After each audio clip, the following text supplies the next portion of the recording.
নমস্কার বন্ধুরা, সুপ্রদীপ কিচেনে স্বাগত। আজকের রেসিপি হলো গুড়ের পায়েস। প্রথমে আমি 2 লিটার দুধ নিয়ে নিয়েছি। এই 2 লিটার দুধটা আমি কড়াইতে এখন জাল দিয়ে নেব। দুধ আমার জাল হয়ে গেছে, ফুটে গেছে। এবার আমি 2 লিটারের দুধের জন্য আমি গোবিন্দভোগ চাল ভিজিয়ে রেখেছিলাম 200 গ্রাম, সেটা আমি এখন দিয়ে দিলাম দুধের মধ্যে। এবার চাল দিয়ে আমি ক্রমাগত নেড়ে যাব যতক্ষণ না চালটা সিদ্ধ না হচ্ছে।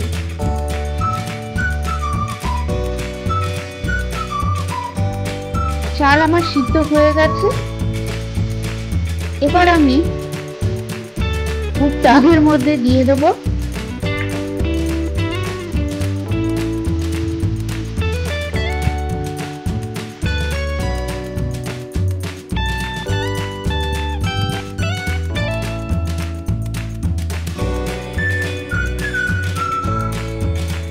দিয়ে আবারও ভালো করে নাড়াচাড়া করে নেব যাতে গুড়টা ভালোভাবে মিশে যায়।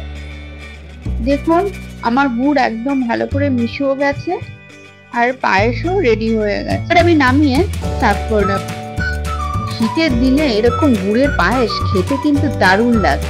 আপনারাও আর দেরি না করে চটপট বাড়িতে বানিয়ে দেবেন এরকম গুড়ের পায়েস, খেতে কিন্তু দারুণ লাগে। গার্নিশের জন্য আমি ওপর দিয়ে একটু কিশমিশ, কাজু বাদাম, আমন্ড, পেস্তা সব দিলাম। ভিডিওটি ভালো লাগলে একটা লাইক, শেয়ার ও কমেন্ট করে দেবেন, একটা সাবস্ক্রাইব করে দেবেন। তাহলে আজকের মতো দেখা হবে। টাটা।